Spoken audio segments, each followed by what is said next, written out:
day, gamers! Welcome once again to another Game Master Dave's live show where we talk about games usually, but tonight we're going to do something a little bit different.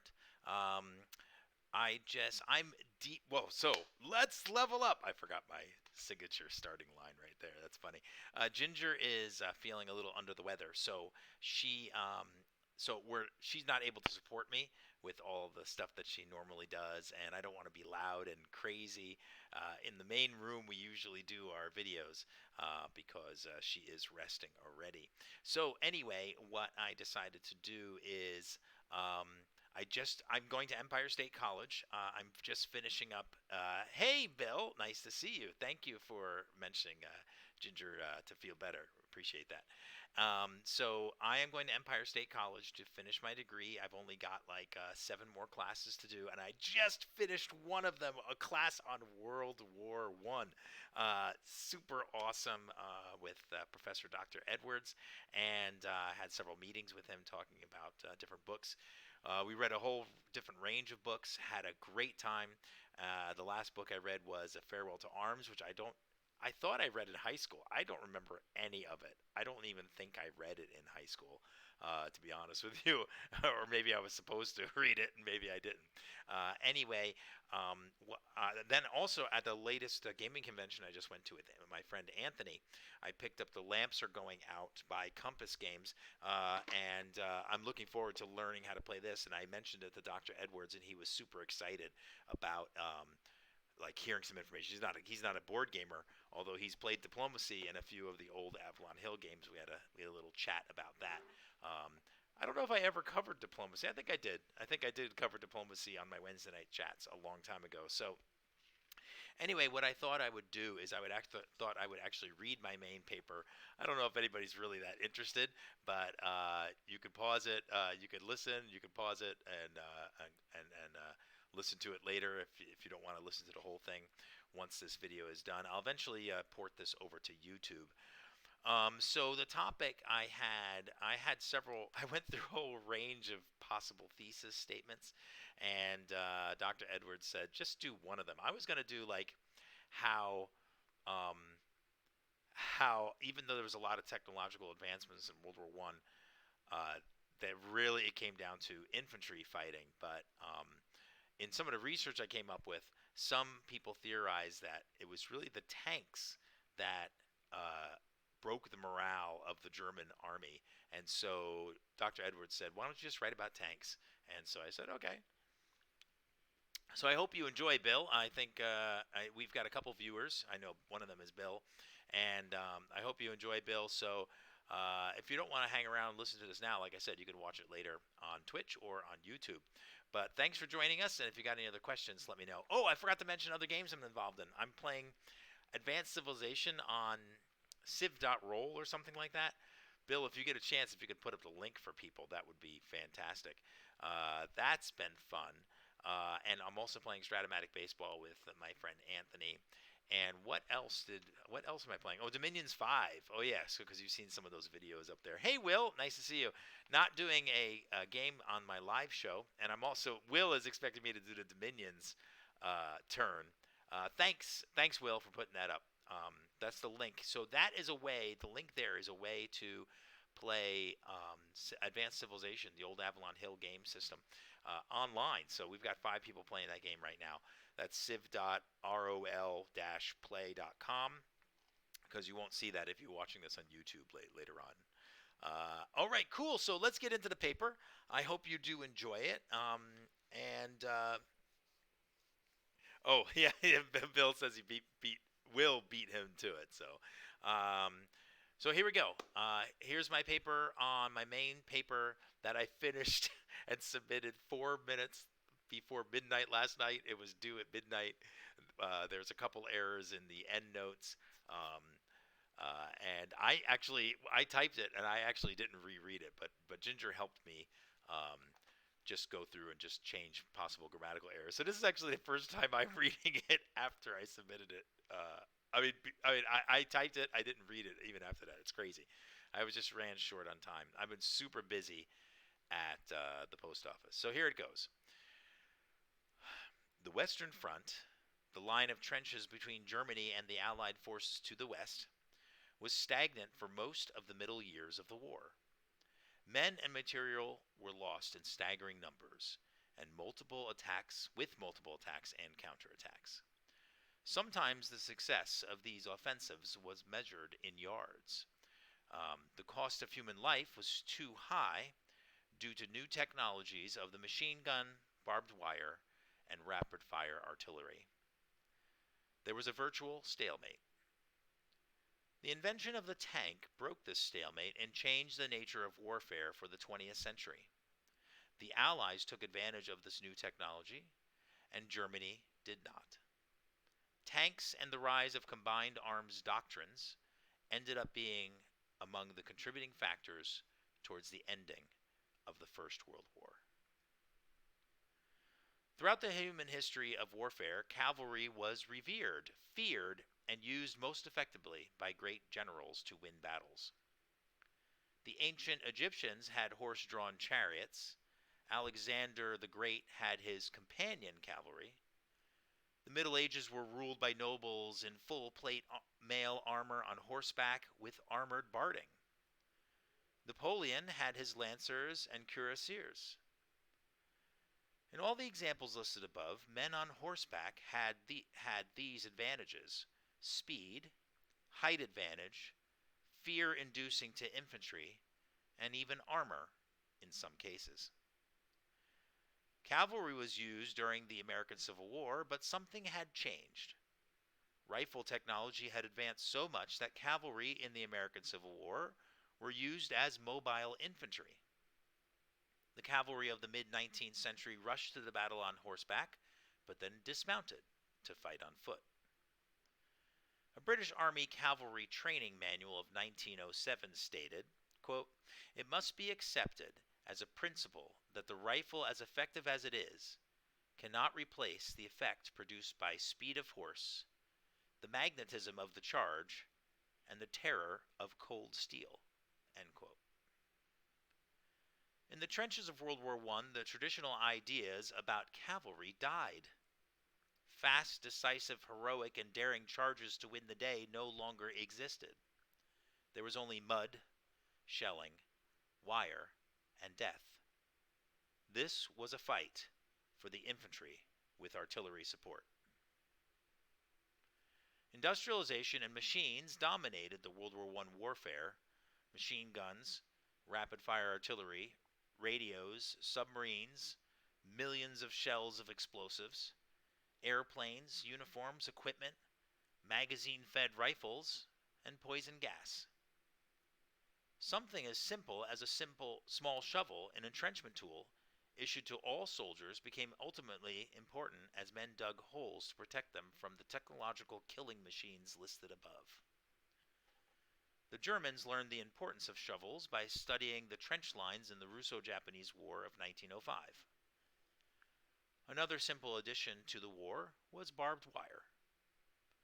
Initially developed by the U.S. cattle rancher Joseph Glidde, or I don't know how you pronounce his name, Glidde, in 1874 to keep cows inside fences, barbed wire became prolific in between the trench lines in no man's land. The Germans became excellent at adding small fortifications to their trench lines, like bunkers made of concrete or steel, to hide a machine gun team while offering them some protection against artillery. It seemed an impossible task to overcome all these technological advances. A new development was needed to break the stalemate. We're getting to tanks. By the way, I was a tanker, 19 kilo. That was my MOS in the regular Army. Woohoo! M1A Abrams tank. Not these Mark IV tanks. The M1 Abrams tank could travel at about 35 miles an hour, but we had a governor on the engine. You could take the governor off and travel at 70 miles an hour for a short period of time. Of course, you destroy your engine, but if you got to get away, you got to get away. The Mark IV tank pictured in that photo right there, its max speed was 4 miles per hour. Quite a difference, but anyway, back to the paper. In the late 19th century, farm tractors had been developed to help with agriculture. Some later versions had elongated flat treads spread out between multiple wheels. This was called a caterpillar track. In 1914, a young British officer, Ernest Swinton, wondered if a tractor could be turned into a quote-unquote machine gun destroyer. But when he presented it to his commanders, they took no interest. Swinton thought that something was needed to break through the barbed wire defenses between the trench lines. He envisioned even more than this. He wanted a cross-country vehicle that would have armor on it to protect against bullets.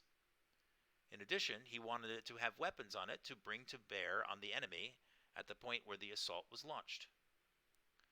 The author H.G. Wells in The Land Ironclads had written about something similar in 1903.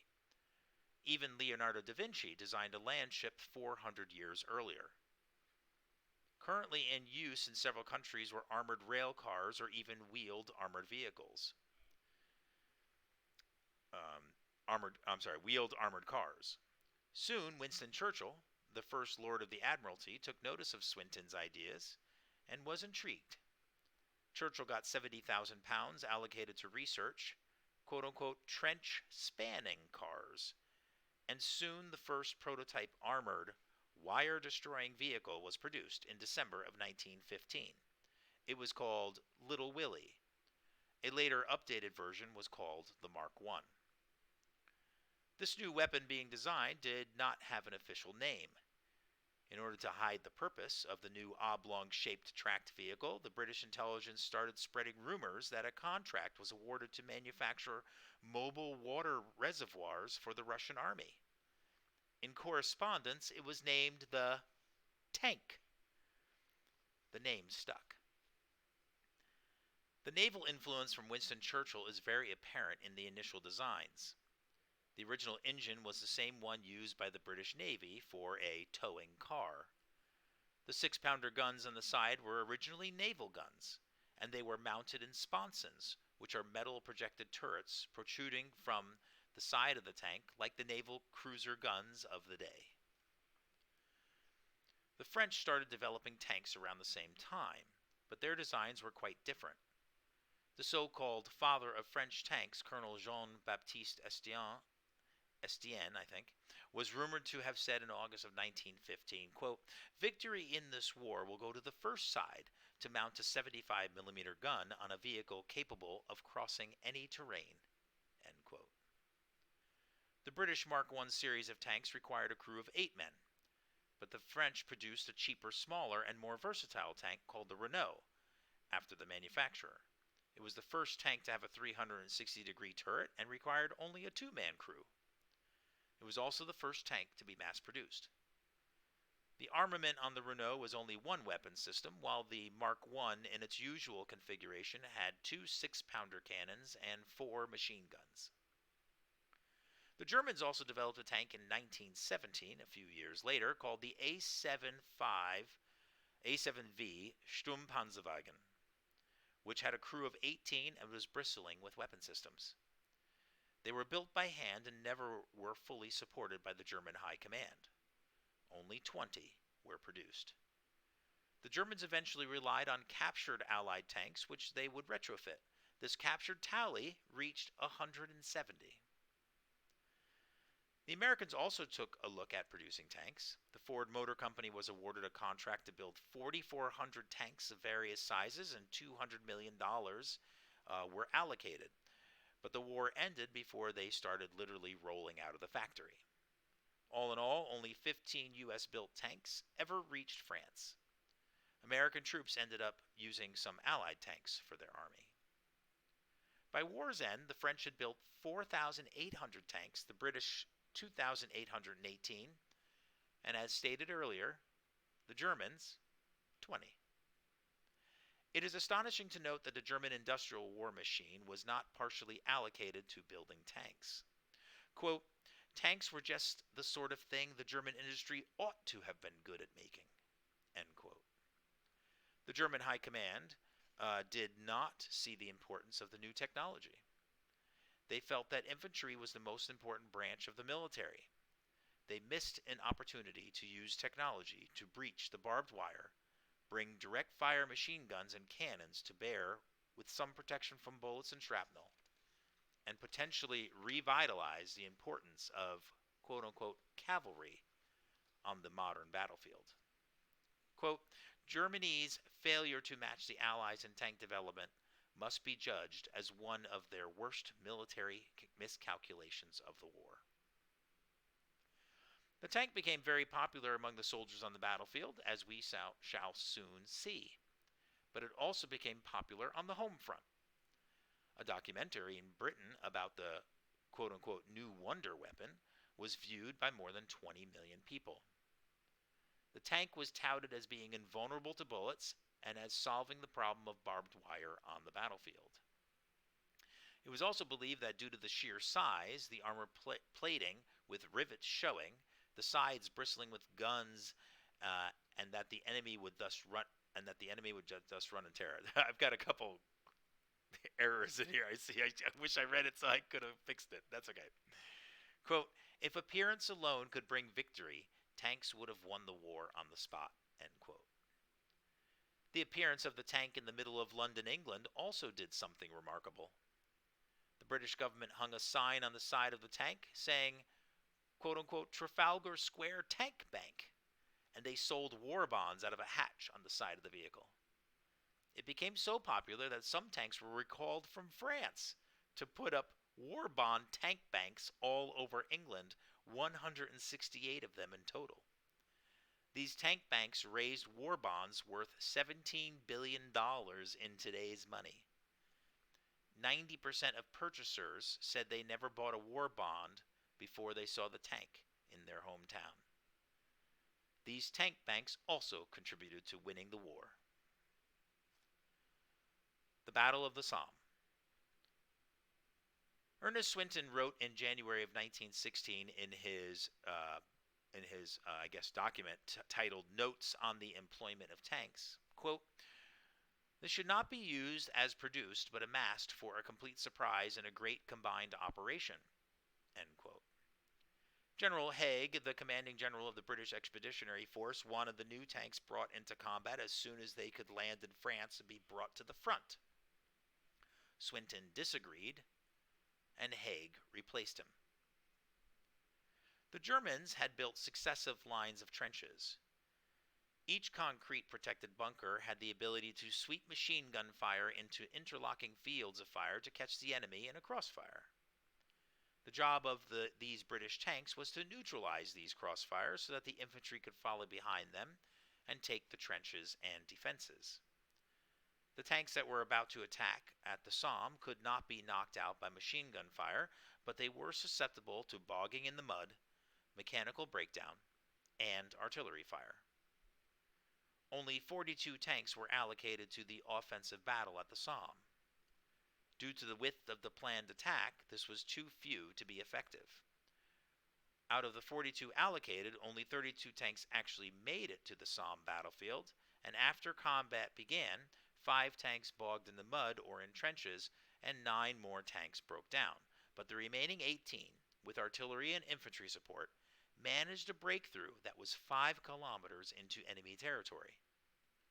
British infantry casualties were also much lighter than expected. The appearance of the tanks terrified the German infantry.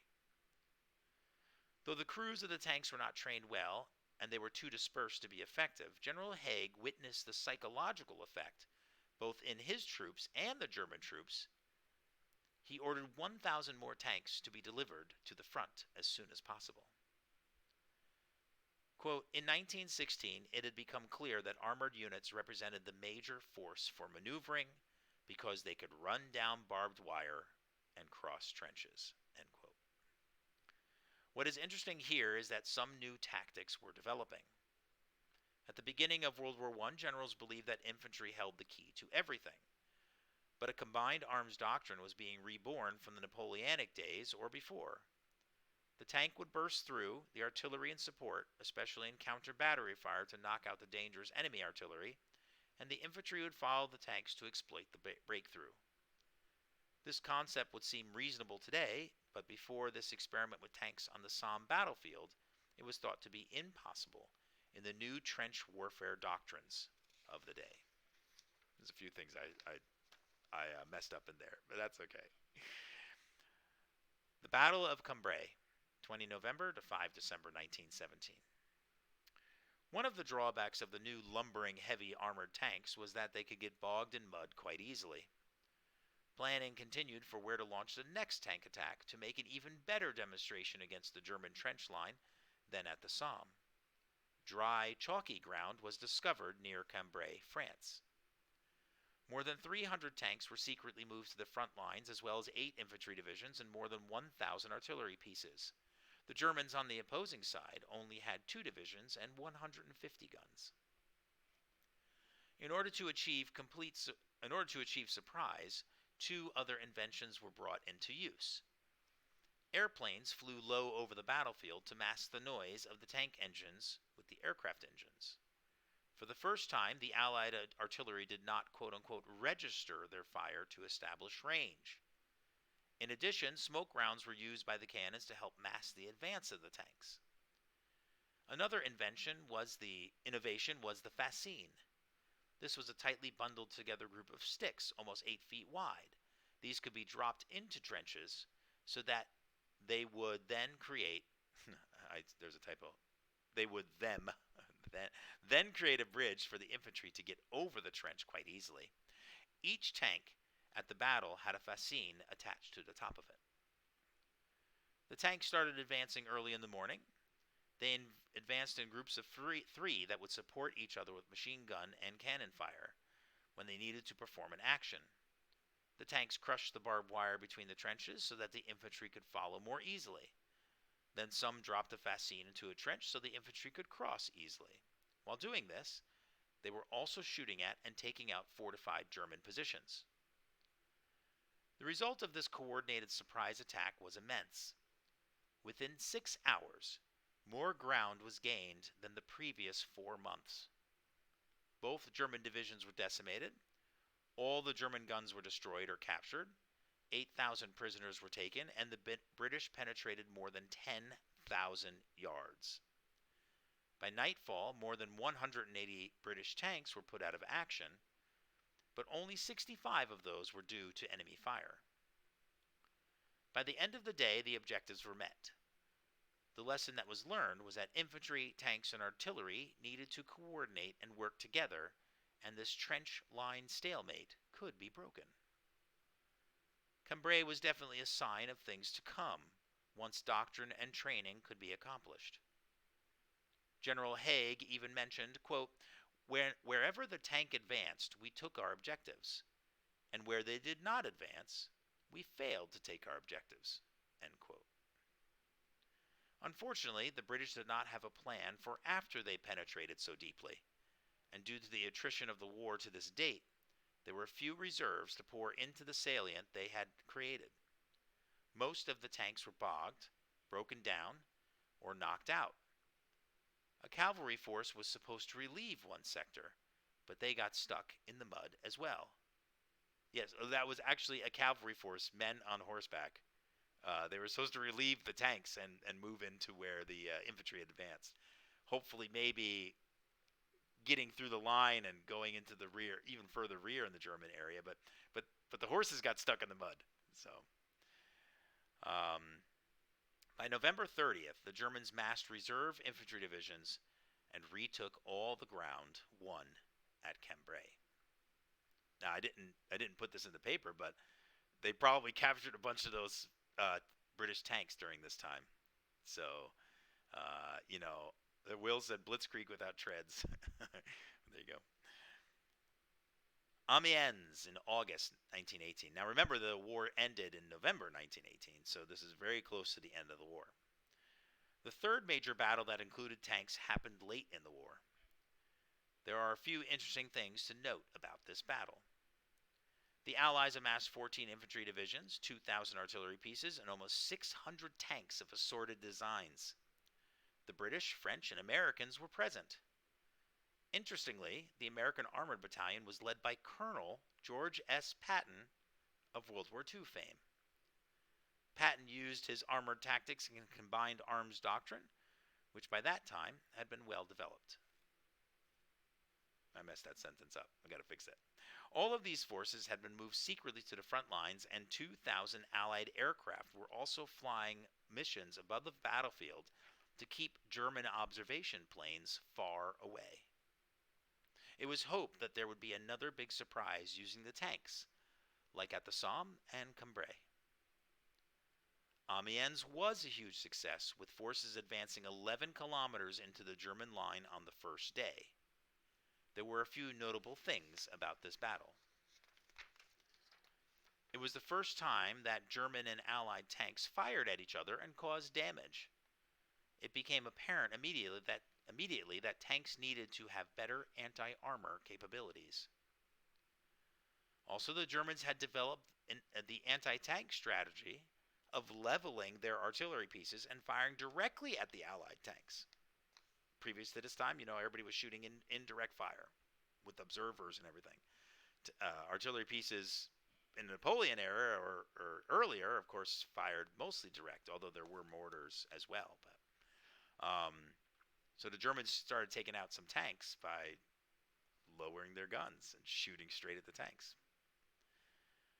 The Germans also used gas shells fired from artillery in the defense, trying to slow down the attacking tanks and infantry. Obviously, most gas attacks in World War I were, you'd shoot the gas or you'd open the canisters and let the wind take the gas, and that was the start of your offensive. Here the Germans used the gas in defense.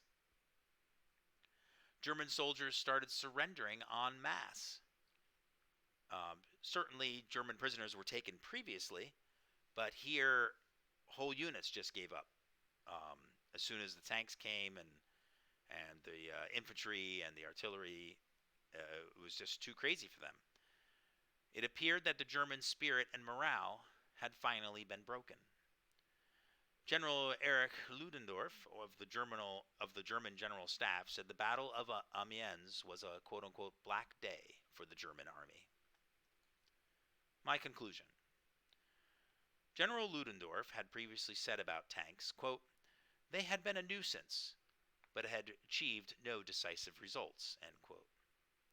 He and others in Germany had viewed the captured tanks and were not impressed by the designs or abilities. Though Germany did have a tank program, they just did not put enough resources into it. Ludendorff said much later later about tank development, quote, "Maybe I should have made a greater effort," end quote. The end of the war was near, and Germany was going to lose. The German army was not able to make up its losses in men and material. The fresh and motivated U.S. Army was on French soil. The Americans appeared to have an inexhaustible number of men available, and the British and French had a new branch of their armed services, the Tank Corps. According to an anecdote told in Tank Battles of World War I by Brian Cooper, one Mark I British tank destroyed a whole battery of German field guns, captured a mile of trench, took 400 prisoners, and only sustained 5 casualties. End quote. Can I dare say that the speed, now this is coming from an earlier quote in the paper, can I dare say that the, quote, speed of horsepower, instead of horse, the magnetism of the charge, and the terror of cold steel, end quote, brought the heroism and honor back to the tank, or quote-unquote cavalry, corps. Quote, "After much trial and error, the British Army had learned how to use tanks, combined with infantry cooperation, infantry and artillery liaison techniques, the use of low-flying aircraft, has provided a winning combination unimaginable and impractical 2 years earlier," end quote. The continuing changing technology of the tank and newly developed combined arms techniques and doctrine ended up being among the contributing factors towards the ending of World War I.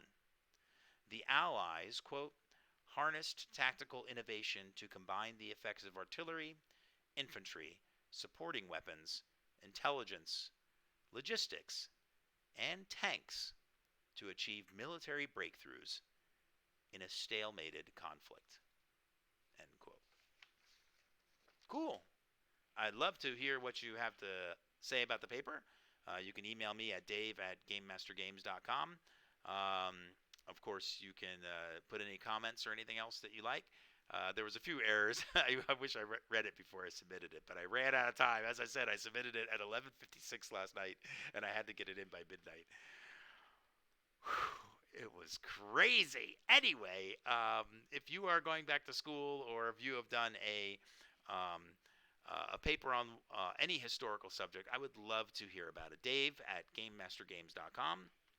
I will also post the paper on my dispatch/blog at GameMasterGames.com.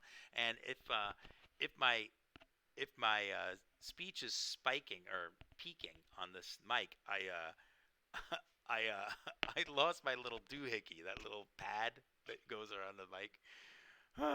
What is it called? A breath guard or whatever, something like that. I forget what it's called. But anyway, hey, so Bill said supporting tanks with infantry. Think I heard of that one before. Yeah, Bill and I played some close combat. Oh man, that's such a game. I do hope we get a chance to play that again, Bill. That would be fun.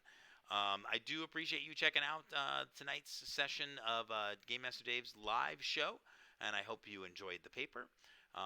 Again, I would love any kind of comments or feedback. So give yourself 100 experience points, and until we meet again across the internet, keep your ammunition dry, your tanks running because they broke down all the time, and your I guess your sentence skills strong. I needed a little help with that. Thanks so much, everybody. Have a great night.